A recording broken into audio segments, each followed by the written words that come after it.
Salut à tous mes traders, très content de vous retrouver pour cette nouvelle vidéo. Alors ce week-end, encore une vidéo un petit peu spéciale. J'ai pas tradé, j'ai quasiment pas tradé cette semaine. Là, je suis tradier 2 semaines en fait de pause en trading.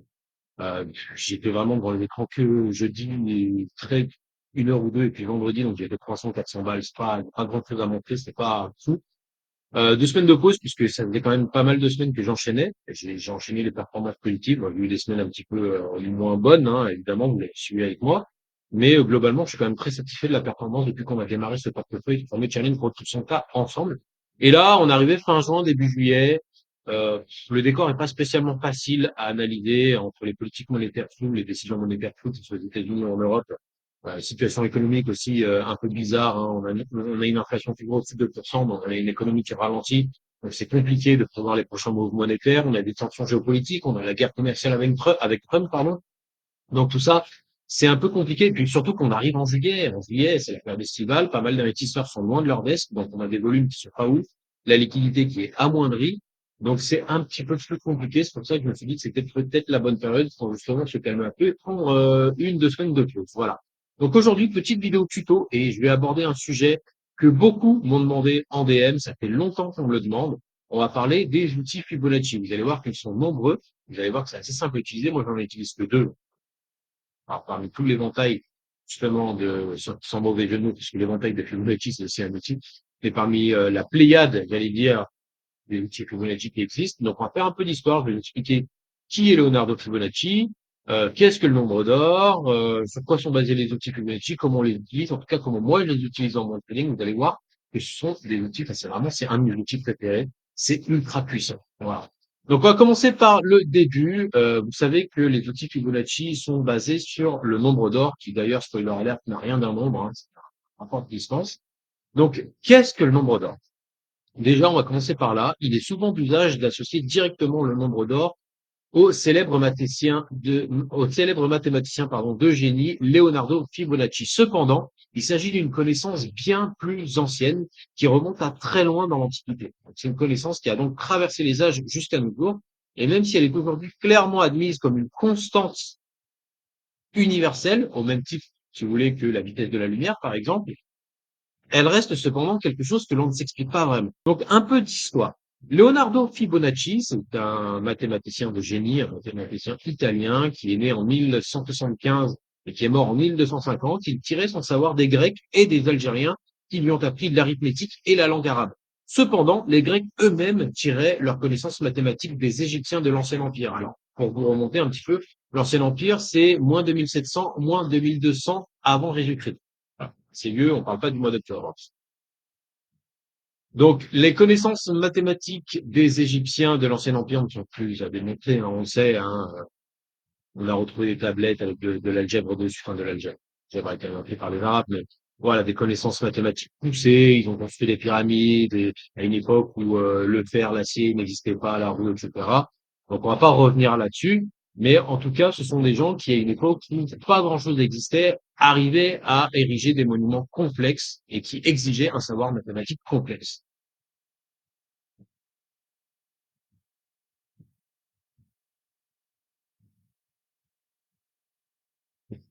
Donc, revenons-en à nos moutons. Leonardo Fibonacci a appris son savoir mathématique des Algériens grecs, évidemment, et dès son retour en Italie, en 1202, et riche de ses nouvelles connaissances, Fibonacci publia son fameux Liber Abaci, qui devint vite une référence dans le domaine de la science mathématique des Arabes et des Grecs, et qui permit de significatifs progrès pour l'algèbre de la Renaissance.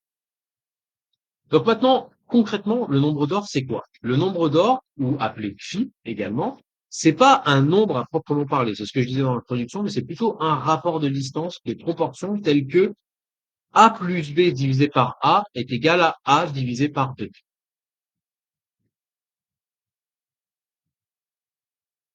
Je vais vous imaginer un petit peu tout ça. Alors, je vais pas très loin aller sur Google, hein.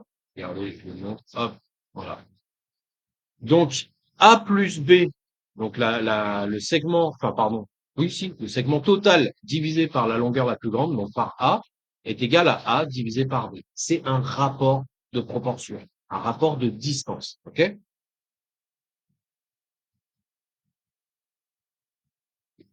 Donc, ce rapport de proportion, c'est là où, où les choses deviennent intéressantes.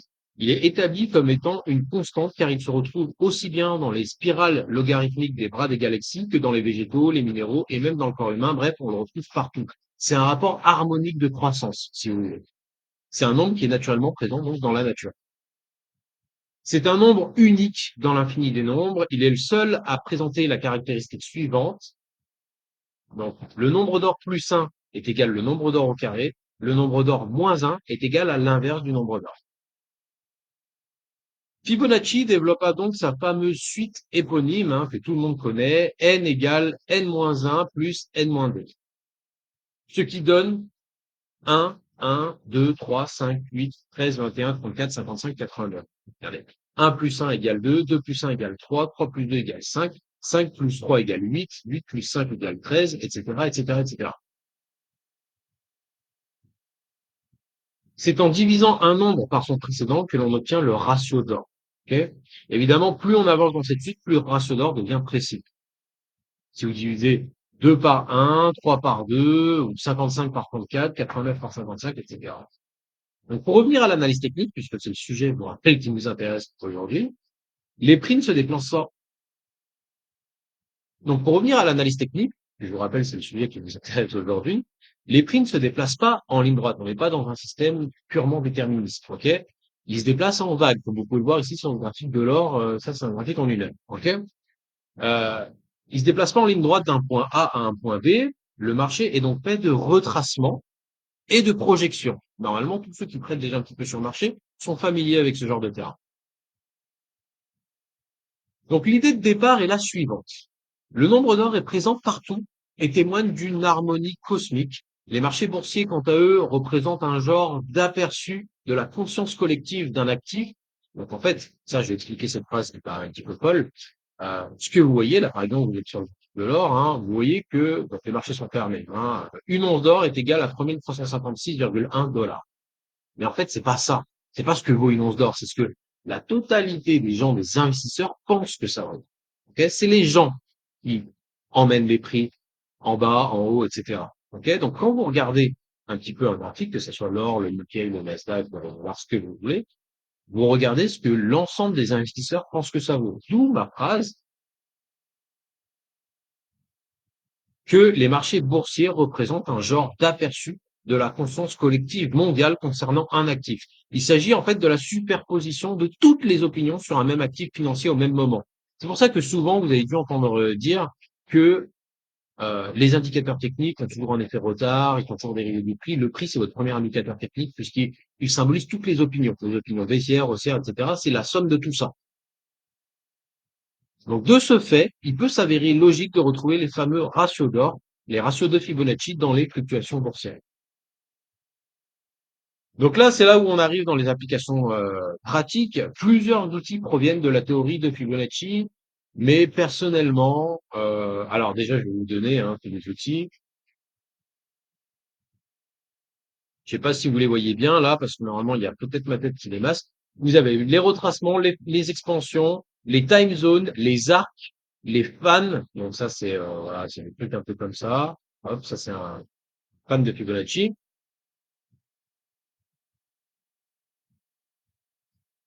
Les canaux, les ellipses, les spirales. Voilà. Alors, ça, vous avez une spirale de Fibonacci ici, par exemple, etc. Moi, honnêtement, je vous le dis, euh, comme tout dans mon trading, c'est vraiment, moi, j'adopte la méthode, ce qu'on appelle la méthode KISS, Keep It Simple Stupid. J'utilise les choses les plus simples, ok?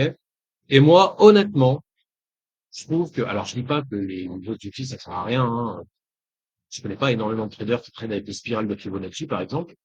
Euh, mais moi, honnêtement, j'utilise les retracements et les projections. Basta cause. Je vous dis, ça s'arrête là. Pour moi, c'est suffisant. C'est suffisant. Et aujourd'hui, je vais vous montrer comment je fais. Donc, comme je vous le disais, les marchés, et d'ailleurs, ça se voit, encore sur ce graphique, vont pas d'un point A à un point B en ligne droite. On y va par vague. OK? Là, regardez, là, vous êtes sur un graphique en une heure. Alors, prenez pas compte, ne tenez pas compte, pardon, de cette ligne en pointillé bleu, parce que c'est une analyse technique que j'ai faite sur un graphique en daily, qui est sur une tête de temps plus haute. On s'en fiche un petit peu pour l'exemple d'aujourd'hui. Mais le marché va d'un point A à un point B, ensuite il retrace et ensuite il repart. OK? Donc là, dans cet exemple ici, c'est à la hausse, mais ça peut être la même chose à la baisse. Et là, cet exemple précis, là, regardez, je suis sur l'or, hein, je me suis pas cassé la tête, je suis pas allé sur l'euro contre du florin hongrois ou je sais pas quoi. Je suis allé sur un graphique, enfin sur un marché que tout le monde trade, l'or, et je suis pas allé super loin dans le passé, puisque regardez, là, on est à la date d'aujourd'hui. Hein, bah là, c'est là où les marchés ont clôturé vendredi, à 3356, j'avais un, et je vais vous montrer comment ça se passe. Donc là, regardez, par exemple, vous avez une vague d'impulsion ici, ok? Donc ça, petite parenthèse aussi, les tendances, j'entends souvent dire, enfin, je l'ai entendu, plus trop maintenant, mais j'ai souvent entendu dire que c'était dur d'identifier une tendance. Tendance, il n'y a rien de plus simple à identifier. C'est des plus hauts et des plus bas qui se déplacent soit de plus en plus haut, soit de plus en plus bas. Si vous avez des sommets et des creux qui se déplacent de plus en plus haut, vous êtes dans une tendance haussière. Si vous avez des sommets et des creux qui se déplacent de plus en plus bas, vous êtes dans une tendance baissière. Là, par exemple, ici, vous avez un creux là, un deuxième creux ici, un troisième creux ici. Donc, vous avez les trois creux qui sont de plus en plus hauts. Vous avez un sommet ici, un sommet ici, un sommet ici, un autre sommet ici. Des sommets de plus en plus hauts. Donc là, sur cette partie-là, on est dans une tendance haussière. Par contre, ici, on a des sommets de plus en plus bas, des creux de plus en plus bas. Ça, c'est une tendance baissière. Ok, donc là, on est sur un graphique mineur, c'est une tendance haussière et baissière de très court terme. Mais voilà, c'est facile à identifier. Ok, donc là, on va prendre cette tendance haussière. Là, on sait que le marché est en tendance haussière jusqu'ici parce que ici, là, on a un creux, donc un creux, en fait, un plus bas que le plus bas précédent. Donc la tendance haussière ici est invalidée. Ok, donc à partir du moment où on est là, on sait que cette tendance haussière n'est plus valide. Donc, le marché ouvre la voie à une correction. Donc, à partir du moment où on est là, on peut essayer de tirer un retracement de Fibonacci. On sait que le marché va retracer. OK? Donc, on prend le point le plus bas et alors, très important, les outils Fibonacci, ne prenez pas les clôtures. Bon, vous savez, ceux qui me suivent le savent bien. J'aime bien prendre pour les supports, les résistances, les prix de clôture. Pour les outils Fibonacci, on prend les maximums. OK? Donc, je vais fixer le début de mon retracement sur le bas de la mèche ici. Tac. Je tire mon retracement jusqu'en haut de la mèche de la tendance haussière, donc ici. OK? Et alors, attendez, là, je vais juste modifier le traçage pour les candidatures à droite. Tac.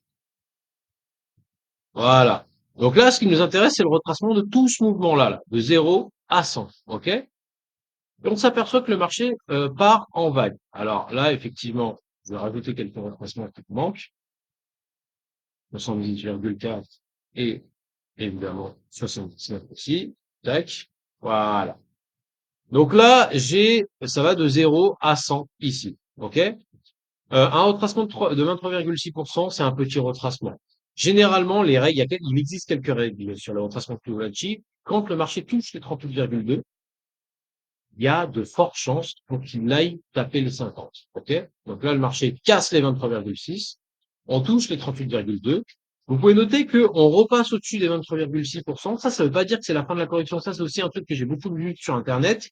Quand on a un rebond sur un des retracements de Fibo et qu'on casse le retracement précédent, ça y est, c'est la fin de la correction. Non. La fin de la correction, elle arrive quand on fait un nouveau sommet. Un sommet plus haut que le sommet précédent. OK? Dans ce cas de figure. Si on est dans un retracement haussier, il faudrait qu'il y ait un creux plus bas que le creux précédent. En fait, c'est la même chose que je vous expliquais sur l'identification de la tendance. Regardez. Là, ici, la tendance haussière, elle est invalidée à partir du moment où on a un creux en dessous du creux précédent. C'est la même chose, OK? Donc là, on tape les 38,2. On passe, certes, au-dessus des 23,6, mais on ne fait pas de nouveau sommet au-dessus de ce niveau-là. Ensuite, on traverse les 38,2, on vient taper les 50%, on va même plus bas. OK? Là, on retourne au niveau du dernier sommet, mais on le casse pas. On le casse pas. Donc là, on est toujours dans un marché correctif, donc une phase corrective du marché. Ensuite, on casse les 50%, on vient s'appuyer sur les 61,8, on les casse également. Et là, on vient sur les 70-40. Et là, le marché amorce un rebond. Alors maintenant, quand on est là, on peut pas savoir que c'est la fin de la correction.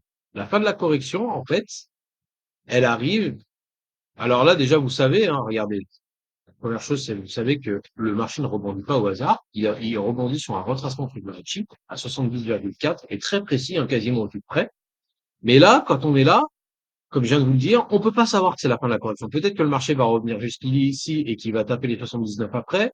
Peut-être qu'il va revenir là et qu'il va repartir à la baisse. Peut-être qu'il va même revenir jusqu'ici et encore repartir à la baisse. On peut pas savoir. Donc, comment on sait? Donc là, attendez, je vais mettre ce niveau-là comme support parce que je vais enlever le retracement Fibo. Hop, on va le mettre en vert. Voilà. on n'est pas sur le retracement. Le marché rebondit ici.